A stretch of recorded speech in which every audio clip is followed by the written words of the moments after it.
नमस्कार, स्वागत है आपका। आप देख रहे हैं धर्म, आपके साथ हूं मैं नेहा। अमरनाथ की पावन गुफा में बाबा बर्फानी फिर अवतरित हो गए हैं और हम आज तक पर आज आपको बाबा बर्फानी के पहले दिव्य दर्शन करवाने जा रहे हैं।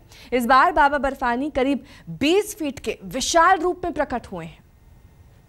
ओम नमः शिवाय, ओम नमः शिवाय, ओम नमः शिवाय, ओम नमः शिवाय। अमरनाथ की गुफा में बाबा बर्फानी ने पहले दर्शन दे दिए हैं। इस बार शिवलिंग का आकार करीब 20 फीट है, जो यहाँ आने वाले श्रद्धालुओं को गदगद कर रहा है।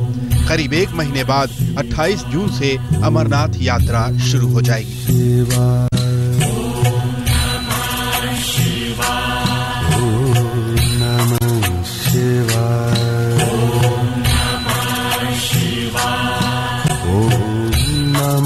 माना जाता है कि तीर्थयात्री अगर इस यात्रा को सच्ची श्रद्धा, पूरे भक्ति भाव से पूरा करें तो साक्षात भगवान शिव के दर्शन पा सकते हैं, क्योंकि भगवान शिव अजर है, अमर है। भगवान शिव सृष्टि की आत्मा है। हर साल हजारों श्रद्धालु बाबा बर्फानी के दर्शन करते हैं। इस यात्रा का अपना आनंद है। करीब 14,000 फीट की ऊंचाई पर बनी अमरनाथ की गुफा में हर साल बाबा बर्फानी दर्शन देने आते हैं। हर बार शिवलिंग का आकार अलग होता है।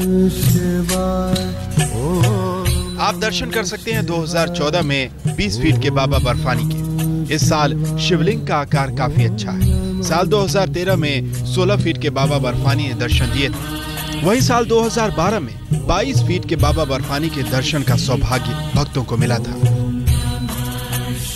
साल में एक बार बाबा बर्फानी प्रकट होते हैं तो भक्ति का सैलाब उमड़ पड़ता है। लोग भोले के जयकारे लगाते हुए अमरनाथ यात्रा करते हैं।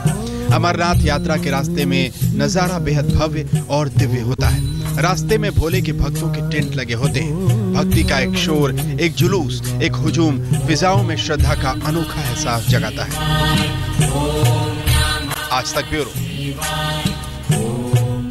इस साल की अमरनाथ यात्रा के लिए अभी तक 2 लाख से भी ज्यादा श्रद्धालुओं ने पंजीकरण करवा लिया है, जो काम अभी भी जारी है। 28 जून से यात्रा शुरू होनी है और उसके लिए इंतजाम भी किए जा रहे हैं। लेकिन जिस अंदाज से अब की बार अमरनाथ गुफा में शिवलिंग का आकार बना है, उससे साफ जाहिर है कि अब की बार अमरनाथ यात्रा पर आने वाले श्रद्धालुओं की तादाद जरूर बढ़ सकती है। कैमरामैन तारिक लोन के साथ अशरफ वानी, श्रीनगर, आज तक। अब आपको दर्शन करवाते हैं हिमाचल के कांगड़ा में सुंदर पहाड़ियों के बीच विराजने वाली मां बगलामुखी के। 10 महाविद्याओं में से एक मां बगलामुखी के इस दरबार में भगवान राम ने तपस्या कर पाया था रावण पर विजय प्राप्त करने का आशीर्वाद।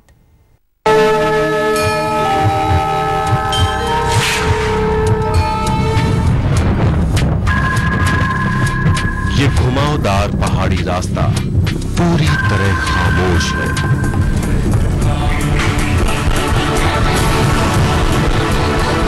ये चुपचाप बढ़ता जा रहा है एक पवित्र साधना स्थली की ओर। मगर इस खामोशी में एक अजब असीम शांति भी है,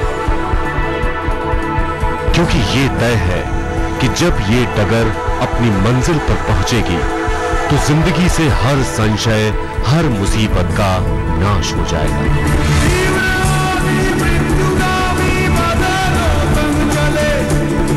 इसी विश्वास के साथ बढ़ते रहे हम भी, स्वयं को सिद्ध करने की कामना से कर्म युद्ध में अजेय होने की आकांक्षा तक, शत्रुओं के षड्यंत्र से बाधाओं का चक्रव्यूह तोड़ने तक, एक अलौकिक शक्ति का स्पर्श पाकर असीम आध्यात्मिक चेतना के लिए।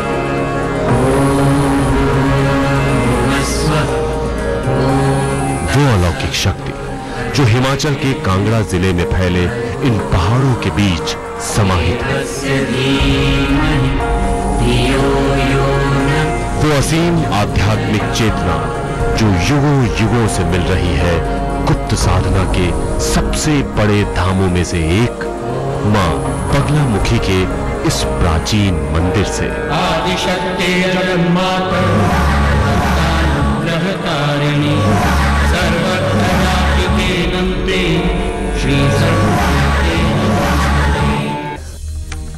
उत्तर भारत के प्रमुख नगर चंडीगढ़ से हिमाचल के धार्मिक स्थलों की परिक्रमा पर निकलते ही ऊना से लगभग 43 किलोमीटर चलने के बाद आता है मां चिंतपूर्णी का धाम। मां चिंतपूर्णी मंदिर से 40 किलोमीटर और व्यास नदी पार करने के बाद लगभग 20 किलोमीटर चलने के बाद आता है मां बगलामुखी का ये दिव्य और प्राचीन मंदिर। पीले रंग से रंगे इस मंदिर में विराजी हैं अपने भक्तों की प्रिय मां पीतांबरा देवी। 10 महाविद्याओं का 8वां रूप मां बगलामुखी।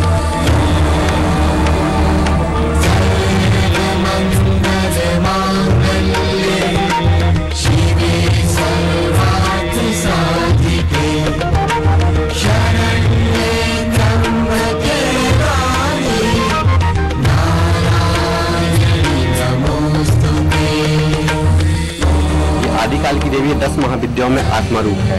विशेषतः प्राचीन काल में राजा महाराजा लोग इस देवी की पूजा करते थे और अपने शत्रुओं पर विजय पाते थे। लेकिन आजकल कलयुग में हर किसी को शत्रु हुए है, हर कोई किसी न किसी बाधा से पीड़ित है। माता रानी की कृपा से जब आप माता रानी का पूजा पाठ हवन करेंगे, आपको 36 दिन के अंदर माता रानी जी का रिस्पॉन्स मिल जाएगा।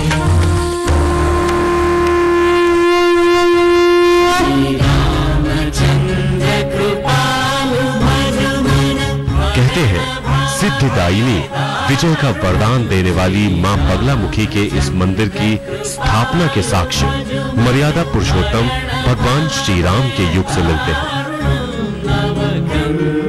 रावण पर विजय पाने के लिए उन्होंने यही तपस्या की थी और न जाने कितने ही युग पुरुषों ने अपने शत्रुओं पर विजय पाने के लिए यहाँ कठोर तप और गुप्त साधनाएं की।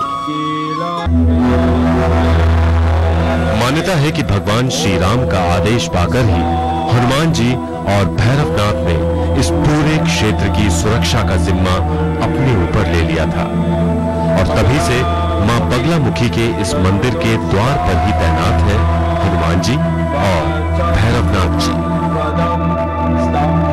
और यही प्रज्वलित है ये अलौकिक दीपक जो मां की मौन साधना में युगों युगों से यूं ही चल रहा है।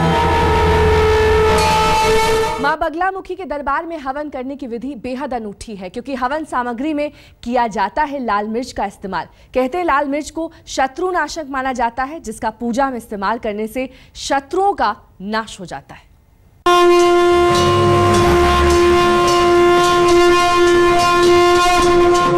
आराधना उस अधिष्ठात्री की जो है अजेय की वरदायिनी। आराधना मां बगलामुखी देवी की जो शत्रुओं, षड्यंत्रों और बाधाओं के चक्रव्यूह से मुक्ति दिलाने के लिए ब्रह्मास्त्र रूपिणी भी है। बगलामुखी मां का ये दरबार जिसके द्वार अपने भक्तों के लिए 24 घंटे खुले रहते हैं, लेकिन साधना का विशेष दिन होता है मंगलवार। बगलामुखी के मंगलवार अर्धरात्रि को ही हुई थी, चतुर्दशी थी उस वक्त जब इसकी उत्पत्ति हुई बगलामुखी की। तो इस कारण इसका आपने जब तारारानी सुनते हैं तो तारारानी भी अर्धरात्रि को जा रही थी जिस वक्त, तो वही आयाति के अरात्रि के समय अगर इसका जो पाठ या पूजना किया जाए तो उसे जो से बेटर होता है। दुनिया के दुष्चक्र से मुक्ति की गुहार लेकर आने वाले मां के भक्तों के लिए ये द्वार कभी बंद हुआ ही नहीं। व्यापार की हताशा हो या व्यवसाय की बाधाएं, राजनीति में वर्चस्व की ललक हो या फिर वर्षों पुराने किसी असाध्य रोग से मुक्ति की आस, जो जिस कामना के साथ आया मां ने उसकी वो कामना पूरी की। मां बगलामुखी के इस सिद्ध मंदिर में प्रतिदिन मां की 2 बार आरती होती है, पहली सुबह 5:30 बजे और दूसरी रात 8:30 बजे। अगर बगलामुखी का सही तरीके से जाप हो जाए और सही तरीके से हवन पड़ जाए तो मतलब ही नहीं होता कि आदमी का कोई रोग या कोई बीमारी ठीक ना हो सके, अत्यंत शीघ्र ही ठीक हो जाती है। मां के पूजा विधान में सबसे महत्वपूर्ण है ये हवन जो कामना पूर्ति के लिए किया जाता है। इस हवन में इस्तेमाल होने वाली हवन सामग्री में सबसे ज्यादा मात्रा होती है लाल मिर्ची की। कहते हैं कि लाल मिर्च शत्रुनाशक है और इसीलिए इसे हवन के दौरान हवन अग्नि में डाला जाता है। इसके अलावा शत्रुओं, उग्र ग्रहों, दुर्घटना और असाध्य रोगों से मुक्ति के लिए घुटनों के बल बैठकर बाएं हाथ से हवन सामग्री को पूरी शक्ति के साथ आग में डाला जाता है। ठीक इसी समय एकाएक आग ठंडी हो जाती है, मगर चंद मिनटों बाद ही फिर अचानक हवन कुंड से आग की लपटें निकलने लगती हैं। कहते हैं कि यह संकेत है कि मां ने अब सब कुछ ठीक कर दिया है। हवन के बाद बुरी आत्माओं और नकारात्मक सोच को दूर करने के लिए नारियल के खोपे में जलती हुई लौ को सिर से उतारा जाता है। विश्वास है कि इस दौरान नारियल में आग को देखा नहीं जाता। इसके बाद हवन कुंड की 3 परिक्रमाएं की जाती हैं और चारों दिशाओं की आराधना की जाती है ताकि भविष्य में सब कुछ ठीक हो।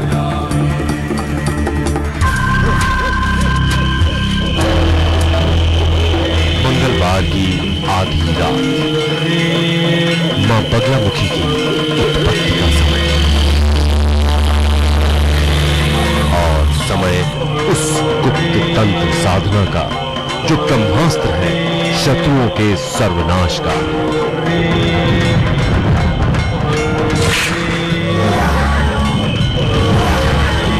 जब सारा ब्रह्मांड सो रहा होता है तब अपने भक्तों की रक्षा के लिए जाग रही होती है आदिशक्ति मां बगलामुखी। धर्म में आज के लिए बस इतना ही। देश और दुनिया की तमाम खबरों के लिए बने रहिए हमारे साथ। देखते रहिए आज तक।